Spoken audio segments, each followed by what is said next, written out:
Hello and welcome to the TMT Newsroom. My name's Rich Tehrani. Thanks for watching us today. We're up in Massachusetts meeting with a number of companies in the tech and communication space, and on our program is Owen DeLong. He is the IPv6 Evangelist at Hurricane Electric. Owen, welcome to the show. Thank you, Rich. It's good to be here. Likewise. So you're the Evangelist for IPv6 at your company, so I think we should start off, before we get into IPv6, why don't you give us an overview of just your company? Well, Hurricane Electric is an internet service provider. We're one of the most connected internet service providers in the world, largely as a result of the fact that we still kind of take an old-fashioned, good guy approach to the internet, and we will happily peer with anybody that's present at an exchange point we're at. And so that gives us a lot of opportunities to connect to a lot of really nice networks around the world. We operate an international backbone throughout the Europe, North America, and Asia. And our backbone is fully dual stack, all IPv6 and v4 everywhere. And we've treated IPv6 as a full production grade service for more than 5 years now. Now, when we get to IPv6, we know that the end of v4 addresses is near, or somewhat near, depending on where you live. What's going to happen as that transition takes place, and what do companies need to be aware of? Well, I think the primary thing companies need to be aware of is that the initial transition is not necessarily from IPv4 to IPv6, but that we're going to end up running IPv4 and IPv6 kind of together for several years. And the most important things right now are to get your public-facing content and your email services and things like that that have to interact with the rest of the world to where they can accept connections over IPv4 or IPv6, a mode known as dual stack.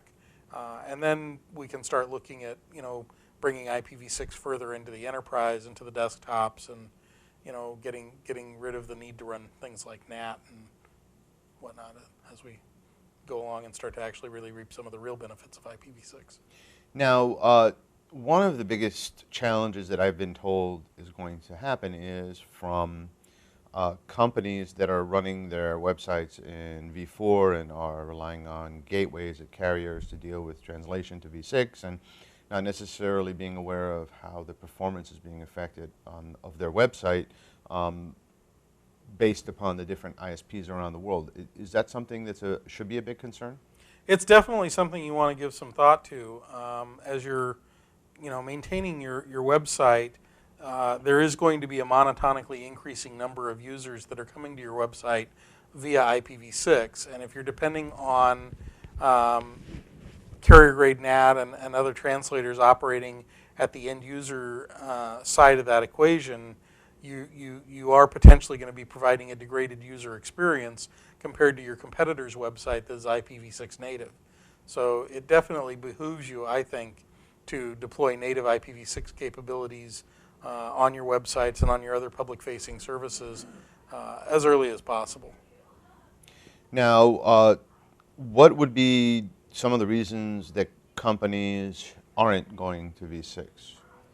Well, the biggest thing preventing people from moving to IPv6 is kind of a belief that it's harder than it actually is, and a great deal of inertia.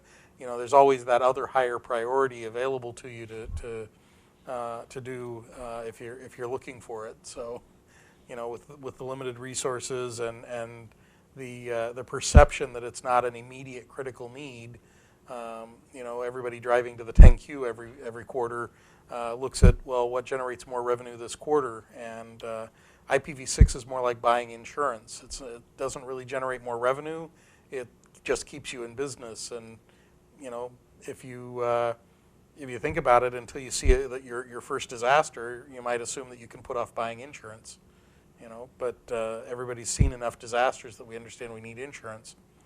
People need IPv6 in kind of the same way, but they haven't seen any IPv4 disasters yet, so they're kind of putting it off still.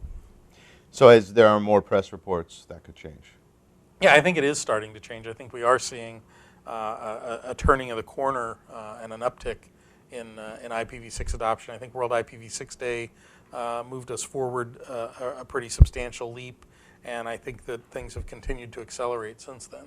Okay, so let's get in a little bit into the nuts and bolts. What would some someone have to do? What would the company have to do to make the transition? You're saying it's more painless than people think. So can you just outline the steps? Well, the first thing is to take a look at your organization and analyze your network needs and develop a numbering plan for IPv6, which requires a certain amount of education, whether you do the research on your own and train yourselves, or whether you bring in an organization such as Hurricane to help train your employees on how to do this.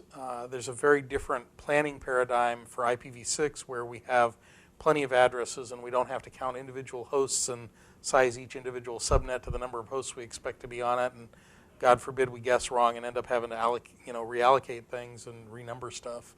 IPv6, you don't even have to count hosts. There's more than enough numbers on every subnet at /64 per subnet to accommodate all the hosts you'll ever add. You can put 18 quintillion hosts on a single subnet on a theoretical basis. Obviously, nobody would do that. The switch tables and such won't keep up with it, but it just is such a large number space per subnet that you don't have to count hosts anymore. So you need to analyze things more on a where do I need network separations and where does it make sense to route versus switch, and what topology makes the most sense here, and you don't have to accommodate so many of the trade-offs that we've started to kind of take for granted in IPv4 due to address conservation needs.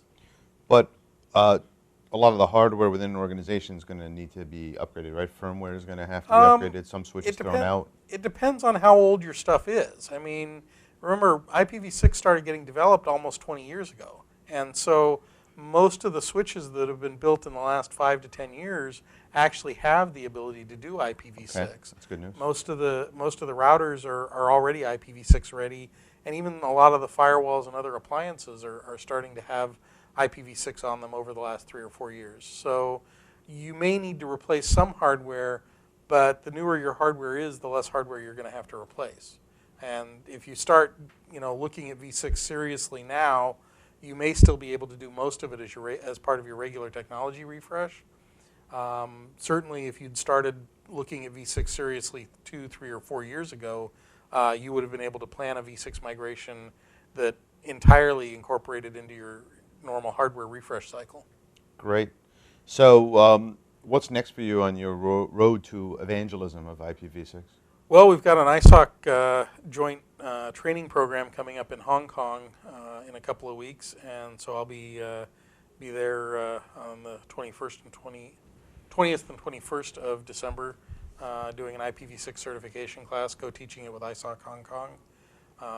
We've got a number of events coming up throughout next year, and we'll just keep on evangelizing and keep on teaching people how to do this, and showing them that it's not that hard.